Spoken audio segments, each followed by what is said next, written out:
Good afternoon, my name's AD, this is my garage, that's my driveway out there, and this garage is absolutely crammed full of crap and mess and everything in between. But I am looking to start moving some of this stuff out. If anyone would like any Renault 8 or Renault 10 parts, we've got 4 doors here. They're Renault 8 or Renault 10. Renault 10 boot, lid and bonnet. We've got some Renault 10 bumpers over here. This I think is the front half of a Renault 8 chassis rail. We've got wheels, we've got bits and bobs everywhere.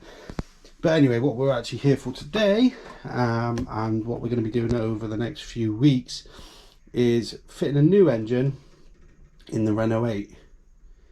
Now, some of you watch the channel might know, we've got this old Renault 8 engine. So this is my original 1108cc engine that was in there. It ran fine for a while. Well, ran fine still when I took it apart. But as you can see, it's got holes down the side of one piston, holes down the side of that piston, and that happened months ago. Car wasn't overly smoky, though it was starting to use oil. It actually ran fine, compression was pretty okay, but once I found that, we decided to throw in another engine.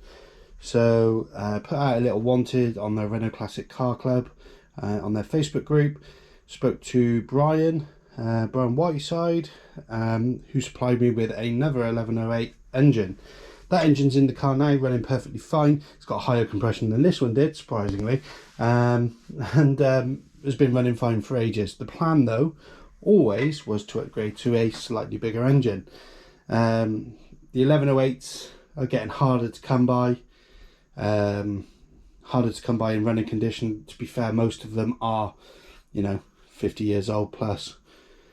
So we've got here, though it looks dirty, a slightly newer 1397cc engine, which I plan to convert to put in the Renault 8. So I'm going to take you along on the journey, I guess. But yeah, to start with, what we've got is what's called a C2J engine. It's a 1397. Should have somewhere in the region of about 68 horsepower when new, I guess, which is a chunk more than the 40 or something that it used to have. This one is from an auto Renault 5. It was on about 60k or so, I'm told. Outside it looks grubby, but under the rock cover it actually looks super clean. As you can see, we've got the torque converter flex plate, I think they call it, in my massive pile of crap over there. But we've got a bare engine that turns over fine. There's nothing dodgy looking in the oil, nothing bad in the water. What we've done so far is basically just strip off some of the ancillaries and whip off the water pump, which is down there. And what we're going to do is replace it with the water pump from the Renault 8 in the future when we pull that engine out. The pump on there is actually a new pump. I put it on there. I actually put it on that engine. Then I realised that the back housing half of it was wrong, so I ordered a complete new pump for when I swapped in the newer engine, just to make sure that that pump was fine.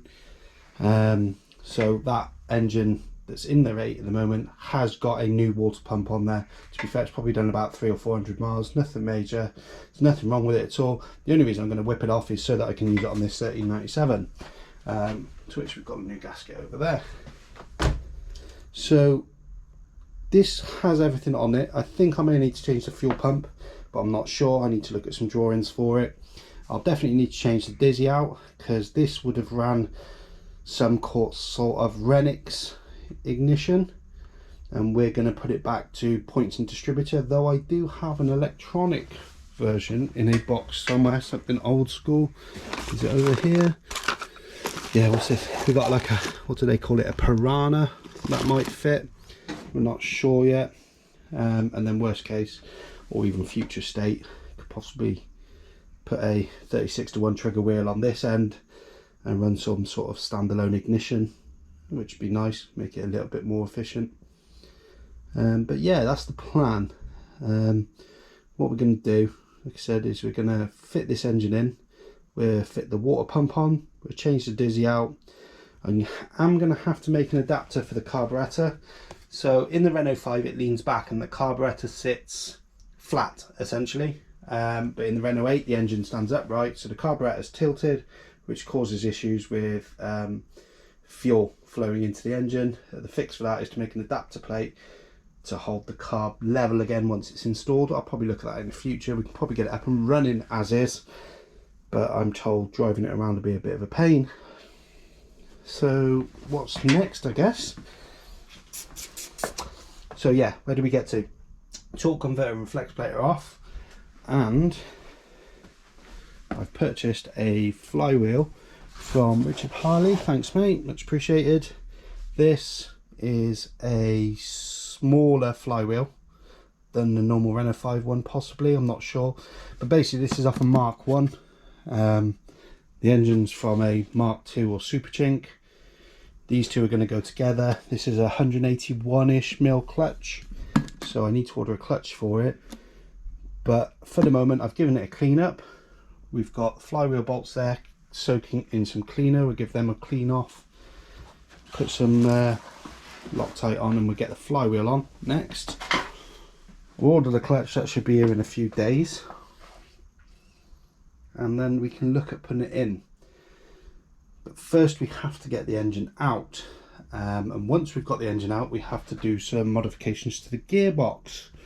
So in my pile, my crap pile in this garage, we've got a few other bits. We've got, right, so it is a bit long-winded. Under there somewhere is a bell housing, a later bell housing for my gearbox, which will allow it to mate up to that engine and use this flywheel. But we are going to have to adjust or change the input shaft to match. It's a little bit involved actually. So Steve Swan has kindly donated this. This is a modified input shaft, so I'll be able to remove my current input shaft and bell housing, replace it with this modified input shaft, fit the bell housing with the oil seal, which will then make it mate up to this. Changes the clutch style from a carbon ring clutch to a normal bearing clutch. We've got a spigot ring that's been there soaking for a couple of weeks, which will go in there, which will help align that input shaft. And then Bob's your uncle, Fanny's your aunt, bish bash bosh, they're together. So I think the physical fitting of it isn't going to be anything major. You can go further and swap the sump out to allow for better drainage, but I mean I can do a vacuum removal of the oil or just change it more regularly. To be fair, the car doesn't do many miles in the year, so I'm not thinking the last like 20 mil of oil in the bottom that's still dirty is going to cause major issue. But yeah, that's where we're at with the Renault 8. We've got a fair bit to do, so we're going to get cracking, I guess. What I can do at the moment is start by fitting the flywheel, and then yeah, I guess the next step is start removing it all out of the Renault 8. But yeah, anyway, let's get cracking, see where we get to. Next part of the puzzle is a clutch. I've got a new one here. There we go. Borg and back. It's probably 50-60 quid. Looks like it's the right one for this, so we're going to get this fitted. We've got a new clutch friction plate, got a new cover. I've dug out and cleaned a set of flywheel bolts, so we'll nip them up again. So we're going to chuck that on, and then for now I think the engine's physically ready to just go in the hole, which will need us to start removing the old one. But I haven't driven the car since the 1st of September, I think it is. We're end of October, nearly November. The thing hasn't been driven for nearly 2 months, so I'm going to take it for a quick bounce down the roads, give it a clear out, before committing to removing its heart essentially and going for a new engine in there. Idea is to get this wrapped up ready for next year, we can potter on it on evenings and weekends, physically get this in the hole, and then it'll be working on all the little bits that need doing. The carb will need adjusting so it sits flat when it's fitted. I've got to do some modifications to the gearbox, but for now what we're going to do is we're going to use the input shaft that we've got. I'm going to pop that in, or I'm going to pop the clutch friction plate on, pop the cover on, loosely fit it, align it using this input shaft, which is a good bit of kit to have right now, so I know that's then ready to go. Nip it all up, and then physically the engine's ready to go in. Like I think I said, I need to pull the old engine. I'm going to remove the water pump, fit that one to this. We've got a bit of exhaust making to do. I've got a piece over there that came from this engine which should allow me to mate it up to the original back box, and then it's just the little finicky things, mounting the alternator. I'm hoping I can put it in the same place it is on the 8 as it is, around the back on the side, but if not we can go to the Renault 5 setup hopefully.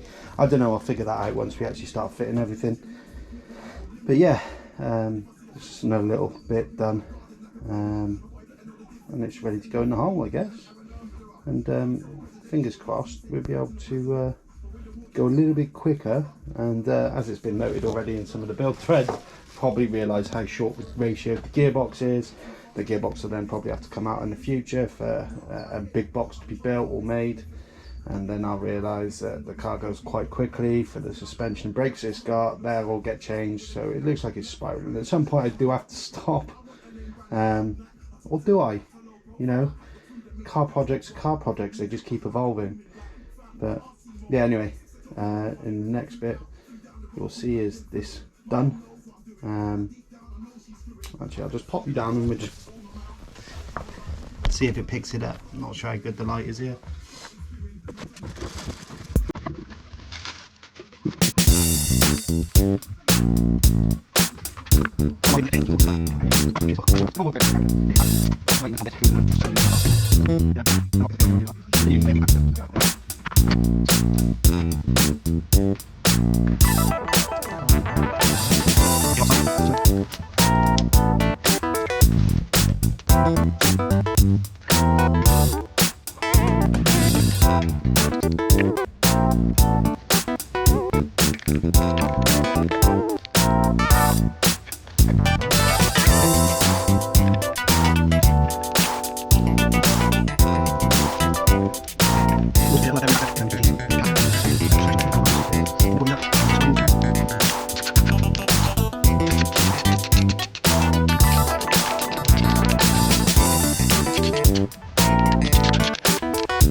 further back. You're not pointing at it. Go on, stand all the way back there. There you go.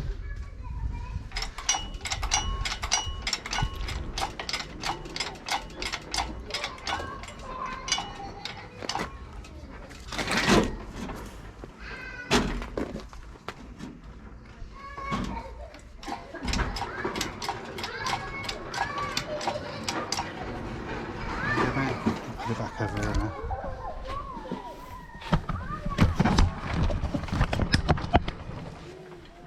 Are you okay?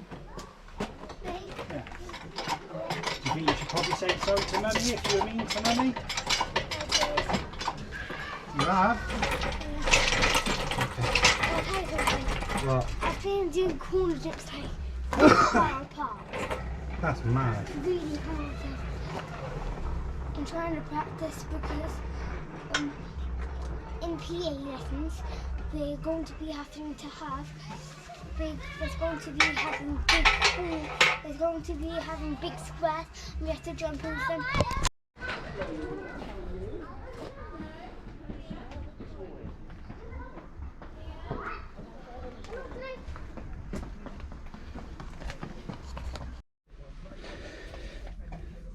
So today, or this morning, though that's kind of irrelevant depending on how you're watching the videos, but next job is to take the bell housing off the gearbox.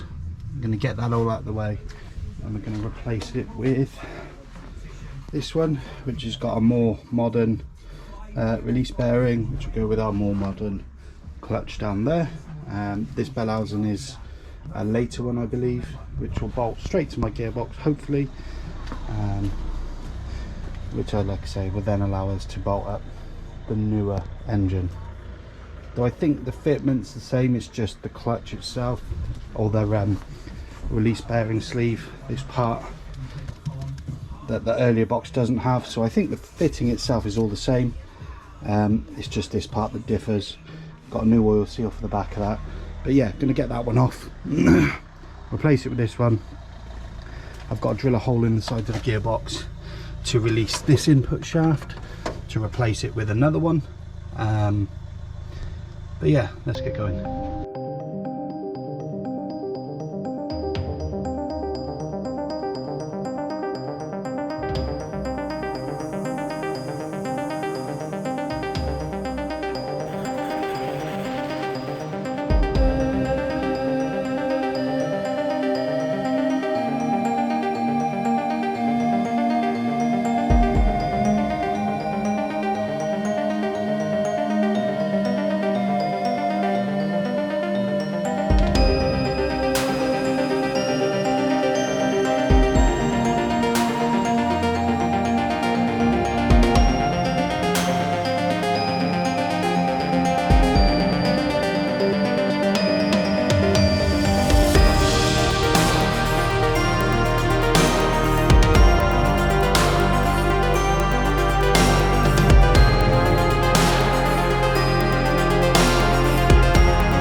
Right, got seconds left before the camera's out of battery, but the gearbox has been adapted. We've got a Steve Swan input shaft on a later generation bell housing, which once I put the gearbox mount back on should allow me to swing that engine into that hole. It's taken a couple of hours, bit of a grueler, but not too bad of a job, to be fair.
Right, that's how you get a 1397cc engine into the back of an old Renault 8.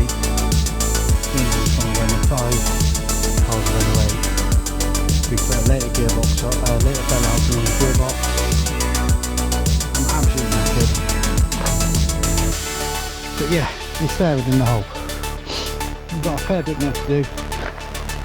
Start motor, turn it all in. Put it fully over, make sure it's absolutely okay, and then we can just get it up and running, I guess.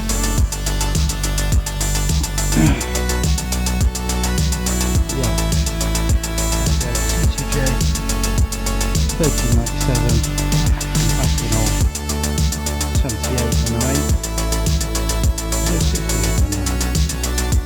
68 Renault 8. Should have a few more horsepower than it had. The old engine was meant to be about 45, 47 horsepower. So we got about 40. This one 68, 70 I guess. And we've got a few little sneaky updates on the way to the full pans out. We may liberate a few more, but nothing major, just a few bolt-ons.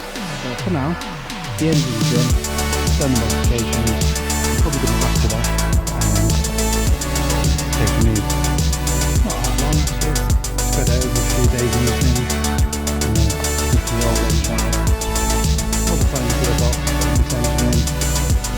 Yeah, probably about 8-10 hours work I guess, at a steady pace, nothing too brutal. But yeah, I'm going to wrap up the video with that one. We're going to put this together, we can call it part 1 I guess. Part 1 of the engine swap, and part 2 we'll be doing the finishing off bits, the bits that take a long time, you know, because physically chucking it in the hole and just bolting it in isn't too major, but making all the little bits work will probably take longer. Hopefully the starter motor goes back on, and we've got to do something for the exhaust. Timing wise, we're gonna have to set this. We've got the old vacuum advanced Dizzy off the 1108. I mean, in the future we could put a 36:1 trigger wheel on, I guess, and go standalone ignition, which would be a nice touch, I guess. No rush, long as it runs and drives, I'm happy with it. But yeah, if you could like and subscribe, I'll carry on with it, and we'll get the second video up at a later date. And yeah, hopefully another week or two, and we should be able to test drive it. Fingers crossed anyway. Right, till the next video. Thanks for watching.